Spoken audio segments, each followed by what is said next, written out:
ठीक है, चले हम अपनी क्लास को स्टार्ट करते हैं। बाकी जो है वो अगर स्टूडेंट्स ने ज्वाइन करना होगा तो वो कर लेंगे, और अदरवाइज हमारे पास रिकॉर्डेड लेक्चर भी अवेलेबल है, वो भी देख लेंगे। ठीक है, चले सबसे पहले तो अनिशा, आपका मैं वेलकम करती हूँ स्मार्ट लर्निंग एकेडमी में। और जो है वो मैं आपको अपना इंट्रोडक्शन दे लेती हूँ। तो मैं हूँ आपकी इंस्ट्रक्टर, ठीक है, अरीबा अहमद अली। और अगर मैं अपनी करंट एजुकेशन की बात करती हूँ तो मैं जो है वो करंटली कंप्यूटर साइंस में बैचलर्स कर रही हूँ। उसके अलावा जो है वो मैं सॉफ्टवेयर इंजीनियरिंग में डिप्लोमा कर रही हूँ। एंड अगर मैं अपने एकेडमिक बैकग्राउंड की बात करती हूँ तो मैंने जो है वो प्री मेडिकल में इंटरमीडिएट किया था, जिसमें अल्हम्दुलिल्लाह मैंने जो है वो ए ग्रेड लिया। उसके अलावा अगर हम मैट्रिकुलेशन की बात करते हैं तो उसमें भी जो है वो मेरा जो है रिजल्ट 87% आया था। ठीक है, एंड मैं जो है वो स्टार्टिंग से ही साइंस की स्टूडेंट रही हूँ। तो ये मेरा जो है वो मैट्रिक का रिजल्ट है। उसके अलावा मेरा जो है वो मिशन ये है कि आप लोगों को जो है वो कॉन्सेप्ट बिल्कुल ही सिंप्लीफाई करके बताऊं। ठीक है, क्योंकि मैं स्टार्टिंग से ही अपने तमाम कॉन्सेप्ट को सिंप्लीफाई करके पढ़ती हूँ, क्योंकि जब तक आपको वो टॉपिक समझ में नहीं आता तब तक हम इजीली जो है वो उसको नहीं समझ सकते। ठीक है, तो अगर आप जो है वो स्मार्ट लर्निंग एकेडमी हमारे पास ज्वाइन करते हैं तो हमारा फोकस सिर्फ सिलेबस कंप्लीट करने तक नहीं होगा, बल्कि हम हर कॉन्सेप्ट को इतना सिंपल जो है वो कॉन्सेप्चुअल पढ़ेंगे ताकि आप उसको समझ सकें और इजीली जो है वो एग्जाम में उसको अटेम्प्ट कर सकें। ठीक है, तो मैं ही जो है वो आप लोगों की इंस्ट्रक्टर रहूंगी। एंड यहाँ पर मेरा इंट्रो जो है वो आपके सामने नजर आ रहा होगा। अच्छा, उसके अलावा अगर हम अपनी एकेडमी की बात करते हैं, स्मार्ट लर्निंग एकेडमी की, तो हम आपको क्या प्रोवाइड करते हैं। सबसे पहले तो हमारे पास आपको जो है वो कॉन्सेप्ट बेस्ड लर्निंग हम आपको प्रोवाइड करेंगे, यानी कि हम रट्टाफिकेशन पे नहीं चलेंगे। ठीक है, हम हर टॉपिक को कॉन्सेप्ट के साथ स्टेप बाय स्टेप और इजी लैंग्वेज में एक्सप्लेन करेंगे, डेली लाइफ एग्जांपल समझेंगे, ताकि हमारा जो हम कॉन्सेप्ट पढ़ रहे हैं वो हमें समझ में आए कि इन रियलिटी वो कॉन्सेप्ट कहाँ पर किस तरीके से यूज हो रहा है। हमारी जो क्लासेस होती हैं स्मार्ट लर्निंग एकेडमी में, वो 100% ऑनलाइन क्लासेस हैं। ठीक है, आपको कोई फिजिकल कोचिंग आने की जरूरत नहीं है। आप इजीली अपने घर में मोबाइल या लैपटॉप के थ्रू जो है वो हमारी क्लासेस को अटेंड कर सकते हैं। उसके अलावा हम स्टूडेंट को ये फीचर प्रोवाइड करते हैं कि वो लाइव क्लासेस के साथ साथ रिकॉर्डेड सेशन भी ले सके। ठीक है, क्योंकि अक्सर जो है वो कोई ना कोई इशू हो जाता है लोड शेडिंग का, या और भी कोई जेन्युइन रीजन हो, तो आपके पास अगर आप लाइव नहीं अटेम्प्ट कर सकते तो आपके पास रिकॉर्डेड सेशन की सहूलत मौजूद होगी। आप इजीली जब चाहें उस जो है वो रिकॉर्डेड सेशन को देख सकते हैं। ठीक है, अपने प्रिफर्ड टाइमिंग में। उसके अलावा अगर आप लाइव क्लास ले भी रहे हैं और उसके बाद भी आपको दोबारा से वो टॉपिक समझना है तो आप इजीली जो है वो अपना रिकॉर्डेड सेशन को देख सकते हैं। ठीक है, रिकॉर्डेड सेशन हमारे यही जो है वो जब अभी जो लाइव क्लास हो रही है जैसे, तो ये हमारी क्लास रिकॉर्ड हो रही है, तो साथ ही आपको ये रिकॉर्डेड सेशन भी प्रोवाइड कर दिया जाएगा। उसके अलावा जैसे जैसे हम अपना वीकली बेस चैप्टर जो है वो खत्म करते रहेंगे, हमारा चैप्टर एंड होता रहेगा, तो उसके साथ साथ आपको नोट्स प्रोवाइड कर दिए जाएंगे। ठीक है, हम जैसे जैसे एक चैप्टर करते रहेंगे आपको नोट्स प्रोवाइड करते हम जाएंगे। और ड्राइव की एक हमारे पास बेसिकली लिंक होगी, उस ड्राइव की लिंक में जो है वो आपको तमाम नोट्स प्रोवाइड कर दिए जाएंगे। एंड हमारे पास वीकली जो है वो हम टेस्ट लेते हैं। ठीक है, टेस्ट हमारे पास थ्योरी बेस्ड भी होगा, आपको हम थ्योरी जो है वो बेस्ड भी क्वेश्चन प्रोवाइड करेंगे। अब हमें जो है वो पीडीएफ के थ्रू अपना जो है वो टेस्ट सबमिट करवाओगे। उसके अलावा हमारे पास क्विज भी होता है। ठीक है, एंड वो बाकायदा हमारे पास उसमें टाइमिंग होती है, और हर स्टूडेंट की उसमें स्पीड चेक की जा रही होती है। एंड में उस जो है वो हमारे पास लीडर बोर्ड होता है कि किस स्टूडेंट ने कितने क्वेश्चंस को करेक्ट किया है। और उसके अलावा अगर आपको वो क्विज दोबारा से अटेम्प्ट करना है, ठीक है, अपनी प्रैक्टिस के लिए, तो उसकी भी आपको लिंक जो है वो प्रोवाइड कर दी जाती है। एंड हमारे पास जो है वो आपको हमारी एकेडमी में इजी एक्सप्लेनेशन मिलेगी। एग्जाम्पल्स के थ्रू, विजुअल एग्जाम्पल्स के थ्रू हम कोशिश करेंगे कि हम हर चैप्टर को सिंपल लैंग्वेज में डेली लाइफ एग्जाम्पल के साथ समझने की कोशिश करें। ठीक है, यानी हमारी जो प्रायोरिटी होती है वो ये होती है कि स्टूडेंट रट्टा नहीं लगाए, बल्कि जब वो आगे इन फ्यूचर भी उस टॉपिक को पढ़े तो उसको उसका कॉन्सेप्ट याद। यहाँ तक आपको जो है वो क्लियर है बातें। उसके अलावा जैसे जैसे स्टूडेंट ज्वाइन कर रहे हैं, ठीक है, बाकी जो है वो मैं अपना इंट्रो दे चुकी हूँ। और उसके अलावा आप लोग फिर से भी जो है वो रिकॉर्डेड सेशन को देख सकते हैं। यहाँ तक किसी को कोई क्वेश्चन?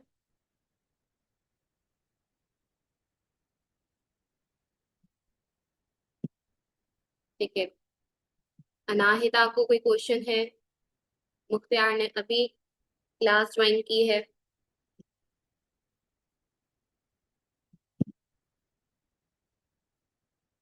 अलिशबा के अलावा किसी को कोई क्वेश्चन?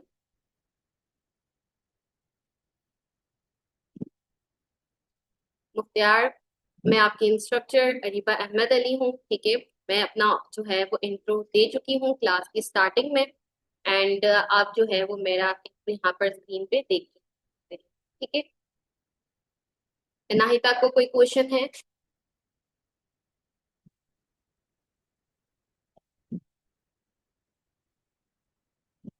ओके, ठीक है। अच्छा, अब यहाँ पर सबसे अहम सवाल, इम्पोर्टेंट सवाल ये आता है कि वाई स्मार्ट लर्निंग एकेडमी। ठीक है, यानी जी नोट्स भी आपको प्रोवाइड किए जाएंगे वीक के एंड में। जैसे जैसे हमारे पास चैप्टर जो है वो एंड होता रहेगा, आपको पे क्लासेस में नोट्स भी प्रोवाइड करते जाएंगे। अच्छा, अब इसको हम समझ लेते हैं कि वाई स्मार्ट लर्निंग एकेडमी।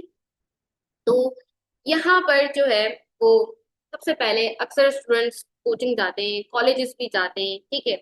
लेकिन ये होता है कि जब क्लास एंड हो जाती है तो उनके कॉन्सेप्ट क्लियर नहीं होते, और घर जाकर उनको दोबारा से बुक देखनी पड़ती है, या फिर वो दोबारा से यूट्यूब लेक्चर से अपना जो है वो समझने की अपने उस कॉन्सेप्ट को कोशिश कर रहे होते हैं। और कई दफा ऐसा भी होता है कि जो है वो बास टीचर्स, ठीक है, अक्सर की बात मैं कर रही हूँ, तो वो ये करते हैं कि सिर्फ जो टेक्स्ट बुक में लिखा हुआ होता है वो रटवा देते हैं। लेकिन जब एग्जाम में अगर कोई क्वेश्चन घुमा कर आ जाता है या कॉन्सेप्ट बेस आ जाता है, तो स्टूडेंट कंफ्यूज हो जाते हैं कि हमने तो इस टॉपिक के बारे में पढ़ा ही नहीं। तो इसी प्रॉब्लम को सॉल्व करने के लिए स्मार्ट लर्निंग एकेडमी बनाई गई है। ठीक है, तो यहाँ पर सबसे पहली बात कि हमारी जो टीचिंग है वो सिर्फ टेक्स्ट बुक तक लिमिटेड नहीं होती। हम डिफिकल्ट कॉन्सेप्ट को डायग्राम्स, डेली लाइव एग्जांपल्स के थ्रू एक्सप्लेन करते हैं, ताकि हर टॉपिक आपको इजीली जो है वो समझ में आ जाए। दूसरी बात, हम ये बिलीव करते हैं कि कभी भी जो पढ़ाई है वो प्रेशर के साथ नहीं की जाती। ठीक है, एक फ्रेंडली वे में हम जो है वो क्लासेस का एनवायरनमेंट रखते हैं, इंटरेक्टिव एनवायरनमेंट होता है, ताकि तमाम स्टूडेंट अपने क्वेश्चन हमसे पूछ सकें और हम इजीली उनका रिप्लाई कर सकें। उसके अलावा भी अगर क्लास के बाद भी आपको कोई क्वेरी हो, आपको कोई क्वेश्चन हो, तो आप बिला झिझक मुझसे पूछ सकते हैं। मैं हमेशा जो है वो आपकी क्वेरी का रिस्पॉन्ड करती रहूंगी। ठीक है, मेरी आवाज आ रही है बाकी स्टूडेंट्स को?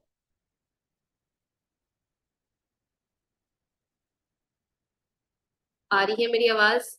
आ, मेरी आवाज जो है वो तमाम स्टूडेंट्स को आ रही है? मैं यार को लिख देती हूँ कि उनका कोई नेटवर्क इशू हो।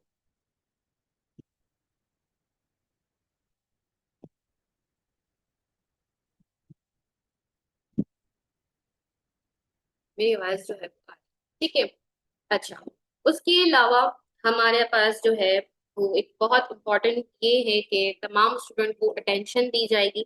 ठीक है, और हर जो है वो हर कोई स्टूडेंट अपना क्वेश्चन हमसे पूछ सकता है, और हम उस क्वेश्चन को दोबारा से जो है वो उसका आंसर करेंगे। ठीक है, कॉन्सेप्ट जब तक आपको समझ नहीं आएगा तब तक हम आपको वो टॉपिक समझाते रहेंगे। ठीक है, उसके अलावा जो है वो हमारे पास इंशाल्लाह आज की हम डेमो क्लास स्टार्ट करते हैं। आप खुद जो है वो हमारी टीचिंग स्टाइल देखेंगे, और अगर लेक्चर के एंड तक आपको लगे कि आपका कॉन्सेप्ट क्लियर हो रहा है या हमारी टीचिंग स्टाइल आपके लिए बेनिफिशियल है, तो हमें बहुत खुशी होगी कि आप हमारे साथ आगे भी क्लासेस को कंटिन्यू करें। ठीक है, तो यहाँ तक किसी को कोई क्वेरी? वरना फिर हम आज का टॉपिक अपना चैप्टर जो है वो स्टार्ट करते हैं।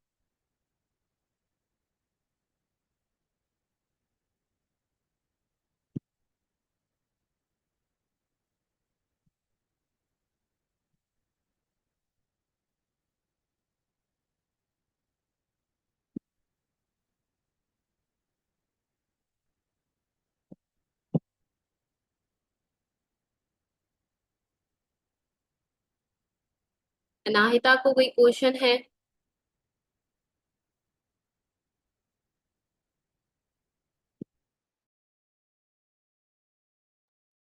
ओके, आप लोग फर्स्ट ईयर में केमिस्ट्री पढ़कर आ चुके हैं, ठीक है।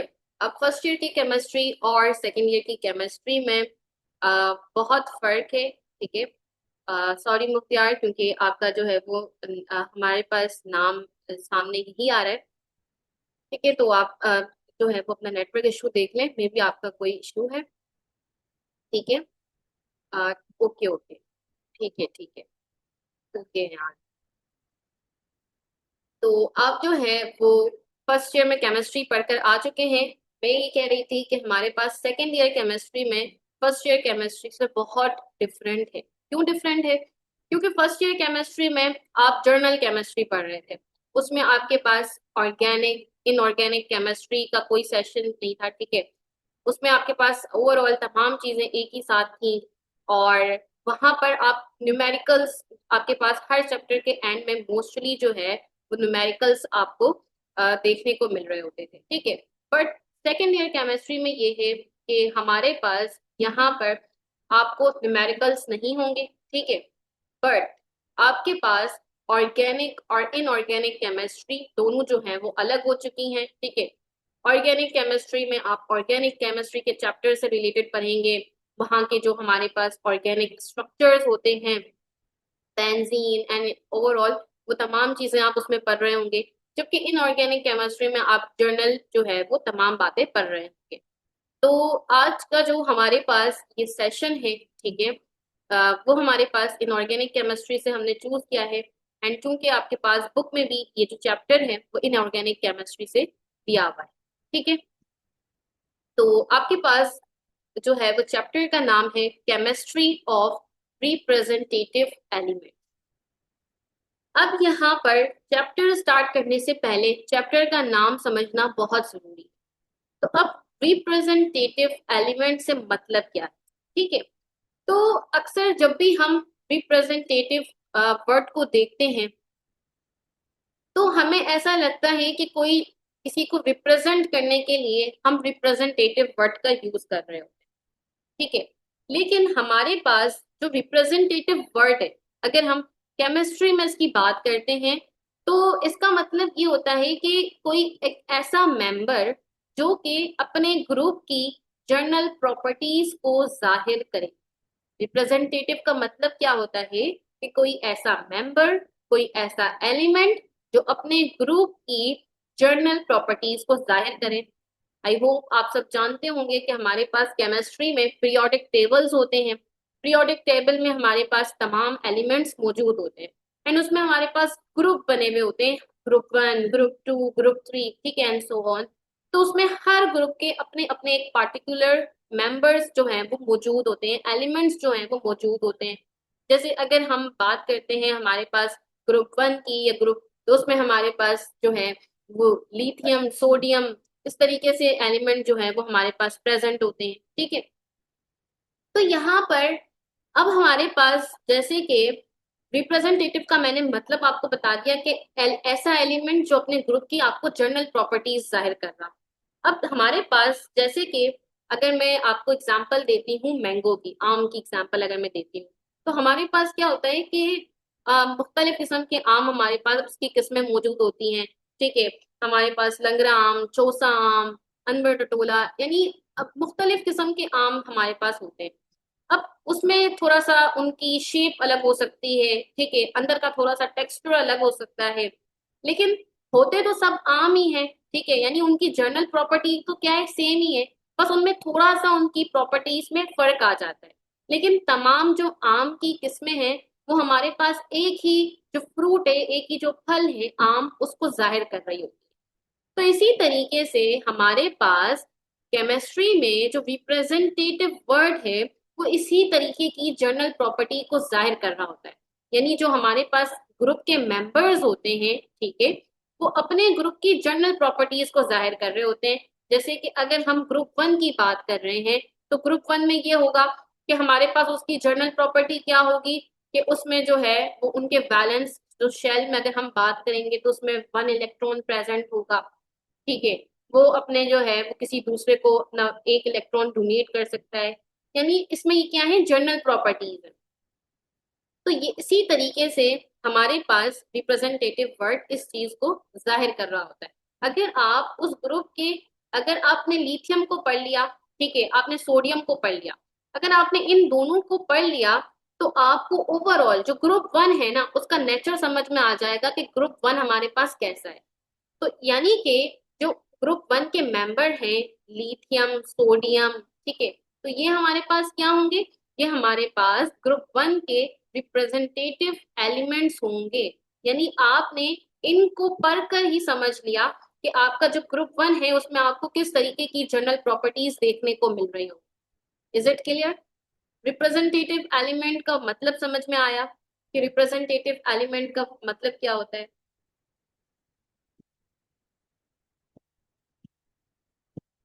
अनाहिता को समझ आया?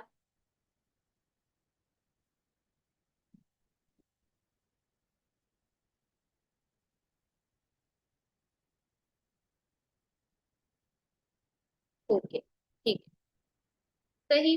तो ये हमारे पास इसमें आपने ये पढ़ना होगा। अब यहाँ पर हमारे पास ये की ऑब्जेक्टिव लिखे हुए हैं आज की कुछ क्लास के, ठीक है, जो कि हम देखने वाले हैं। तो सबसे पहले तो हमारे पास बात आ जाती है what is group trend. Group trend हमारे पास क्या होता है?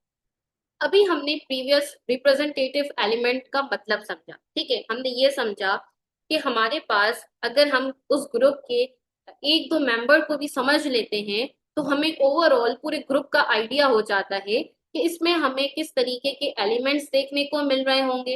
तो उन्हें हम रिप्रेजेंटेटिव एलिमेंट्स कह रहे होते हैं, ठीक है।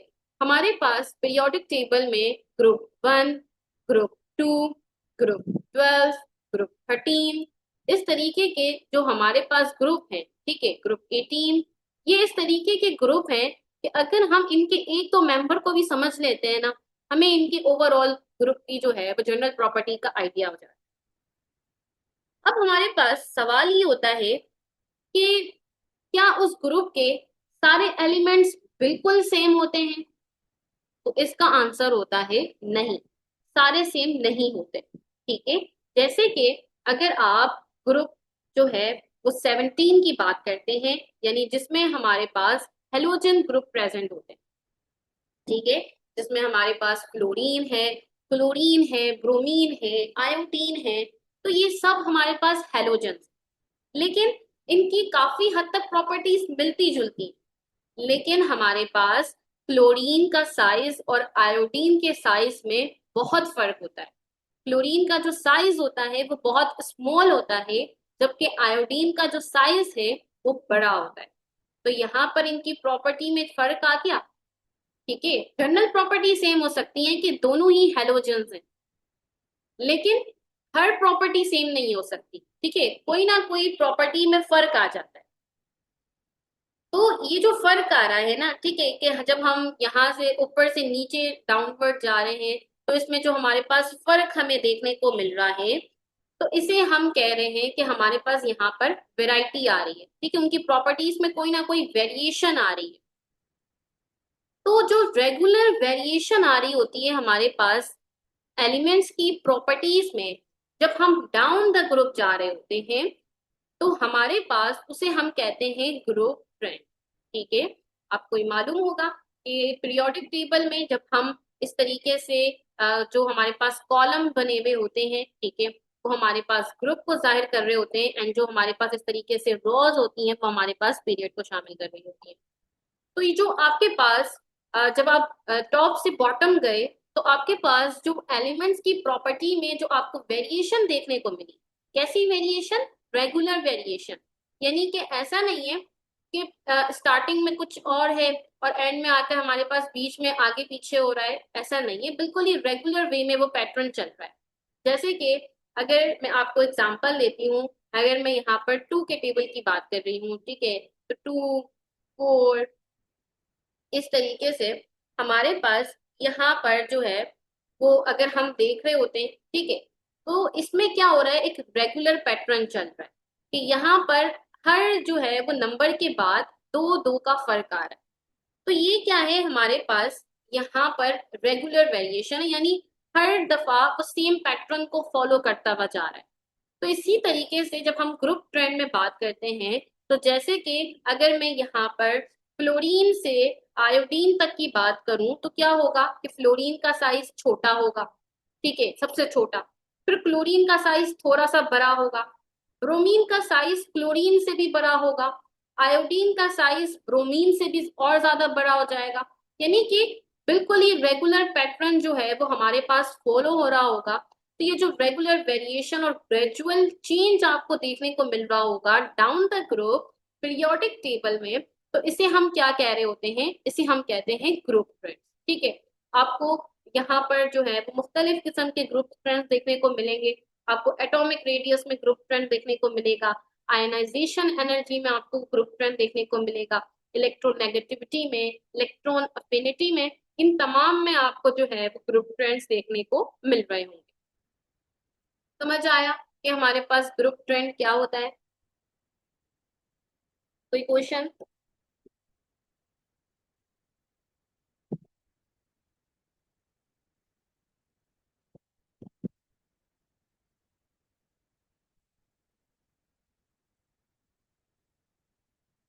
इनाहिता को क्लियर है?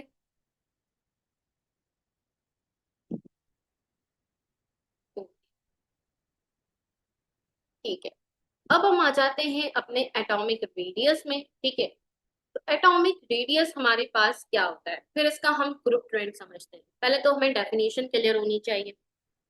तो देखें, हमारे पास जो एटम्स होते हैं, एटम के बीच में हमारे पास न्यूक्लियस होता है, जिसमें हमारे पास प्रोटॉन और न्यूट्रॉन्स जो हैं वो मौजूद होते हैं। जबकि हमारे पास जो न्यूक्लियस के अराउंड हमारे पास जो है वो इलेक्ट्रॉन्स जो हैं वो डिफरेंट शेल्स में हमारे पास रिवॉल्व कर रहे होते हैं। ठीक है, तो यहाँ से न्यूक्लियस से लेकर आउटर मोस्ट जो आपके पास शेल है, ठीक है, तो वहां तक जो आपका यहाँ से लेकर हम उस डिस्टेंस को मेजर करते हैं। ठीक है, न्यूक्लियस से लेकर आउटर मोस्ट शेल तक, तो जो डिस्टेंस अगर हम मेजर करें तो उसे हम कहते हैं एटॉमिक रेडियस। न्यूक्लियस से लेकर आउटर मोस्ट शेल तक जो डिस्टेंस होता है टोटल, उसे हम कहते हैं एटॉमिक रेडियस। ठीक है, अब यहाँ पर हमारे पास एटम कितना बड़ा है ये हमें एटॉमिक रेडियस के जरिए ही मालूम पड़ रहा होता है। कैसे? क्योंकि क्या होता है कि जब हम ग्रुप में ऊपर से नीचे की तरफ जा रहे होते हैं, ठीक है, तो हर नए एलिमेंट में हमारे पास एक नया जो है वो इलेक्ट्रॉन शेल ऐड हो रहा होता है। अगर हम लिथियम की बात कर रहे हैं, ठीक है, तो लिथियम में हमारे पास क्या था, लिथियम में हमारे पास दो शेल्स थे। जब हम सोडियम में गए, लिथियम के बाद जब हम सोडियम में गए, तो सोडियम में क्या हुआ कि हमारे पास तीन शेल हो गए। ठीक है, फिर जब हम पोटेशियम में गए तो पोटेशियम में चार शेल हो गए। रुबीडियम में गए तो रुबीडियम में हमारे पास क्या हो गया कि पांच शेल हो गए। यानी कि हमारे पास क्या हो रहा है, हमारे पास ये आपको एक रेगुलर पैटर्न देखने को मिल रहा है।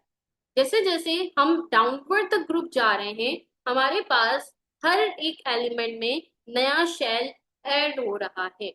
तो जैसे जैसे हमारे पास शेल ऐड होता रहता है, जाहिर है जो हमारे पास न्यूक्लियस से लेकर आउटर मोस्ट इलेक्ट्रॉन तक या आउटर मोस्ट शेल तक हमारे पास जो टोटल डिस्टेंस है वो भी बढ़ता जाता है। तो इसी वजह से कहा जाता है कि एटम का साइज आपको एटॉमिक रेडियस से जो है वो समझ में आ सकता है। ठीक है, अब यहाँ पर इस यही तो बात हमारे पास ट्रेंड में लिखी हुई है। क्या लिखा हुआ है कि atomic radius increases down the group because new electron shells are added. यानी एटॉमिक रेडियस क्या था, डिस्टेंस था, ठीक है, टोटल डिस्टेंस था। तो जाहिर सी बात है कि जैसे जैसे हमारे पास हम डाउनवर्ड द ग्रुप जा रहे हैं, हमारे पास हर नए एलिमेंट में एक नया शेल ऐड हो रहा है। जब नया शेल ऐड हो रहा है तो न्यूक्लियस से लेकर आउटर मोस्ट शेल तक का जो डिस्टेंस है वो बढ़ता जा रहा है।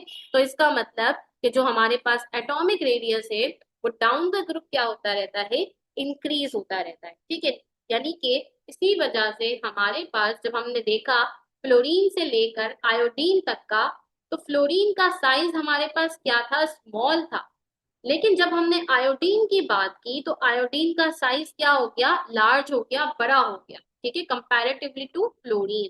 तो यही बात आपको ग्रुप 1 में भी देखने को मिलेगी, आपको ग्रुप 17 में भी देखने को मिलेगी, ठीक है, कि जहां आपको एलिमेंट जो है वो ऊपर से जब हम नीचे की तरफ आएंगे तो उनका साइज बड़ा होता रहता है।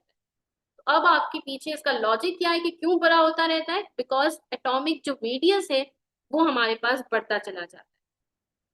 Is it clear? आया समझ?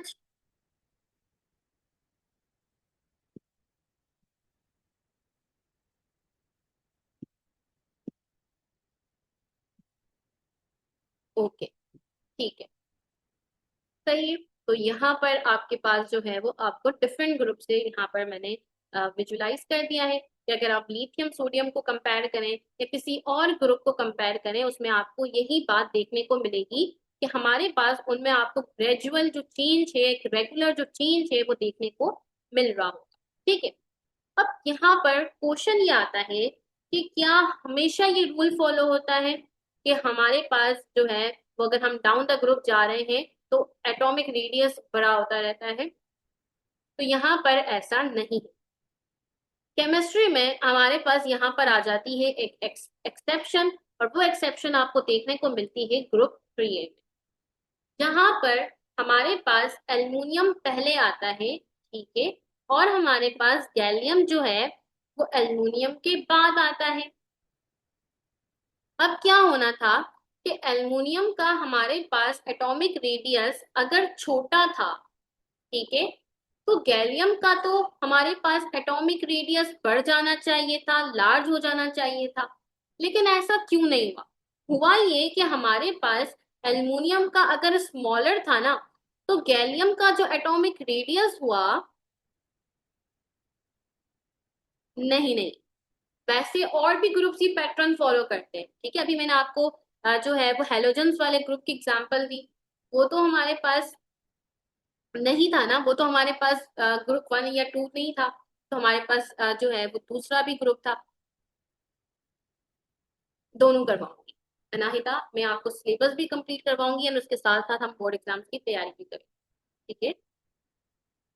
जो आपका ग्रुप ट्रेंड का जो ये मैं आपको समझा रही हूँ अभी टॉपिक, ये आपके पास हमेशा इनऑर्गेनिक केमिस्ट्री के डिस्क्रिप्टिव क्वेश्चन में आ रहा होता है एग्जाम्स में, यानी ये जो हमारे पास ग्रुप ट्रेंड का जो कॉन्सेप्ट है ना, ये क्वेश्चन पक्का होता है हमारे पास बोर्ड एग्जाम।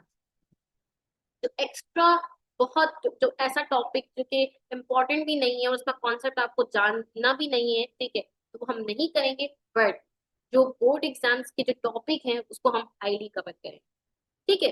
तो यहाँ पर हमारे पास ज्यादातर जो केमिस्ट्री में हमारे पास हैं ग्रुप्स, वो एटॉमिक रेडियस के इसी पैटर्न को फॉलो करते हैं कि डाउन द ग्रुप जाते हुए हमारे पास एटॉमिक रेडियस बढ़ता चला जाता है। बट ग्रुप 3 में आपको एक एक्सेप्शन देखने को मिलती है। एक्सेप्शन ये होती है कि एल्युमिनियम जो है वो हमारे पास पहले आता है और गैलियम एल्युमिनियम के बाद आता है। तो देखा जाए तो हमारे पास ट्रेंड ये था कि एल्युमिनियम का साइज अगर छोटा है तो गैलियम का साइज लार्ज होना चाहिए था, लेकिन ऐसा नहीं होता। होता ये है कि गैलियम जो है वो हमारे पास एल्युमिनियम से भी मच स्मॉलर हो जाता है। क्यों? तो इसका रीजन होता है हमारे पास 3D इलेक्ट्रॉन्स, यानी कि पुअर शील्डिंग। अब ये पुअर शील्डिंग क्या है, यहाँ पर आप देखिए, यहाँ पर हमारे पास है शील्डिंग स्ट्रेंथ। देखें, जब हमारे पास न्यूक्लियस है ना, न्यूक्लियस में हमारे पास होते हैं प्रोटॉन यानी कि पॉजिटिव चार्ज। तो वो पॉजिटिव चार्ज क्या करता है, वो हमारे पास जो हमारे पास इलेक्ट्रॉन होते हैं ना, आउटर मोस्ट इलेक्ट्रॉन, उसको जो है ना वो अपनी तरफ अट्रैक्ट करने की कोशिश करता है, खींचने की कोशिश करता है। लेकिन जो हमारे पास बीच के जो इलेक्ट्रॉन्स होते हैं ना, बीच के जो इलेक्ट्रॉन्स, वो क्या करते हैं, वो न्यूक्लियस को आउटर मोस्ट इलेक्ट्रॉन तक पहुंचने से रोकते हैं। यानी उसकी जो है वो आउटर मोस्ट इलेक्ट्रॉन के लिए वो शील्डिंग का काम करते हैं, उसके लिए प्रोटेक्शन का काम करते हैं। वो नहीं चाहते हैं कि न्यूक्लियस जो है वो इलेक्ट्रॉन को अपनी तरफ खींच सके, ठीक है। तो वो जो बीच के इलेक्ट्रॉन्स होते हैं वो शील्डिंग का काम कर रहे होते हैं। तो हमारे पास बीच में अगर आपके पास एस इलेक्ट्रॉन्स हैं तो वो बहुत स्ट्रॉन्गेस्ट हैं, यानी वो न्यूक्लियस को नहीं जो है वो लास्ट तक उसका इफेक्ट नहीं पहुंचने देंगे। पी इलेक्ट्रॉन्स भी थोड़ा सा मॉडरेट हैं, ठीक है, वो भी नहीं पहुंचने देंगे।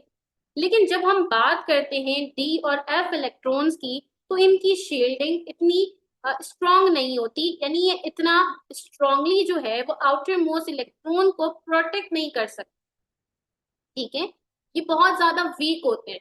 तो यहाँ पर आपने जो है इलेक्ट्रॉनिक कॉन्फ़िगरेशन पढ़ी होगी, ठीक है, फर्स्ट ईयर में।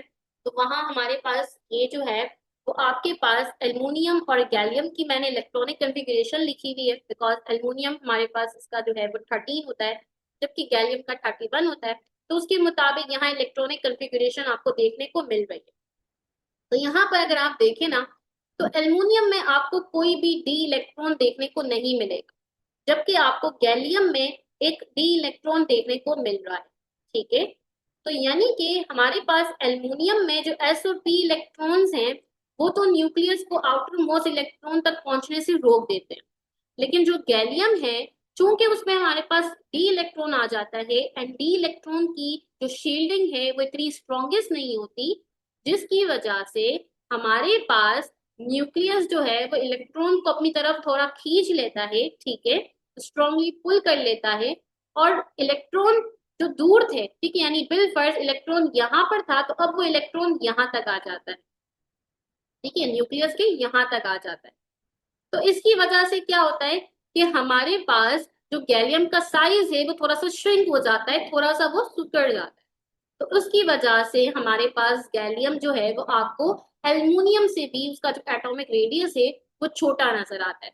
तो इसका रीजन हमारे पास ये होता है, ठीक है। ये रीजन बहुत इंपॉर्टेंट है, आपके बोर्ड एग्जाम्स में शॉर्ट क्वेश्चन में ये रीजन आपसे पूछा जाता है कि हमारे पास गैलियम का साइज स्मॉलर क्यों है एल्युमिनियम से, इवन हमारे पास एल्युमिनियम पहले आता है, ठीक है। तो इसका रीजन क्या होता है, पुअर शील्डिंग इफेक्ट। आई बात समझ में? हुआ कॉन्सेप्ट क्लियर आप लोगों का कि क्यों आखिर गैलियम का एटॉमिक रेडियस हमारे पास छोटा है एल्युमिनियम से? रीजन क्लियर हुआ?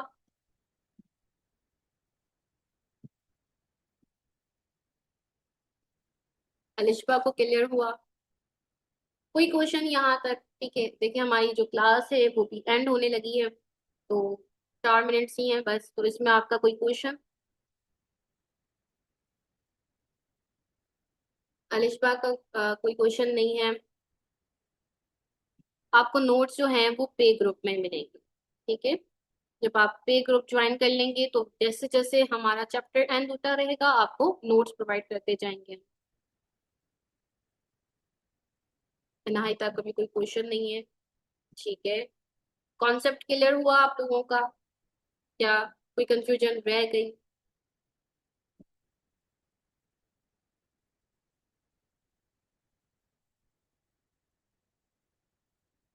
ठीक है, अच्छा मुझे जो है वो फीडबैक लाजमी दीजिएगा, ठीक है, क्लास के एंड में। ग्रुप में आप लोग फीडबैक दे सकते हैं, पर्सनली भी दे सकते हैं। और फिर जो है वो बाकी 2 क्लासेस और होंगी हमारी डेमो, तो उसके बाद ही आप डिसीजन लीजिएगा कि आपको पे ग्रुप ज्वाइन करना चाहिए या नहीं, ठीक है। हमारी कोशिश पे ग्रुप में भी यही रहेगी कि जैसे हम आपको क्वालिटी डेमो क्लासेस में प्रोवाइड करते हैं, तो उससे मजीद बेहतर हम आपको पे ग्रुप में प्रोवाइड करें। एवरी क्लासेस जो है वो आपकी मैं ही लूंगी इलिशबा, ठीक है। पर डे हमारे पास पर सब्जेक्ट की क्लास होगी, एंड तमाम जो सब्जेक्ट्स हैं उनकी क्लासेस मैं ही ले रही होंगी। तो हम एक दिन जो है वो हमारा शेड्यूल इस तरीके से हमने बनाया हुआ है कि आप एक दिन में एक ही सब्जेक्ट पर फोकस करें, ठीक है। Any more question?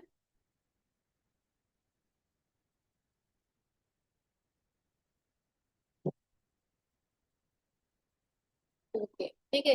Recorded session भी अपलोड हो जाएगा, और जो है वो आप अगर दोबारा से लेक्चर देखना चाहें तो आप देख सकते हैं।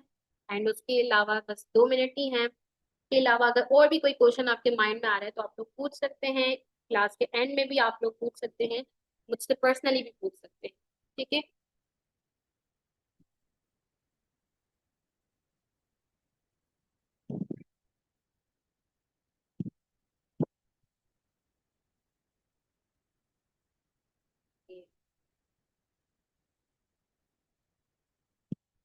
जैसे ही हमारी 3 डेमो क्लासेस हो जाएंगी, मैं ग्रुप में मैसेज चला दूंगी कि हमारे पास 16 जुलाई या 17 जुलाई को हमारी पे क्लासेस स्टार्ट हो जाएंगी। तो आप उन 2 दिन आपके पास गैप होगा, आप उसमें जो है वो पे कर सकते हैं। ठीक है, अपना नाम जो है वो पे क्लासेस के लिए इन्वॉल्व करवा सकते हैं।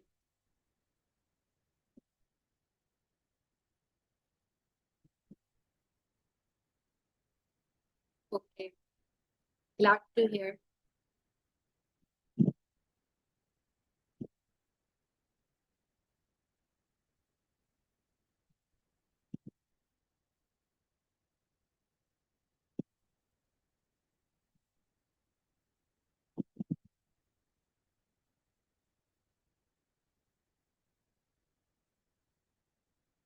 ठीक है, फिर हमारी क्लास भी एंड होने लगी है। यस, मैं क्लास को एंड कर रही हूँ। ठीक है, ओके, अल्लाह हाफिज, अपना ख्याल रखिएगा।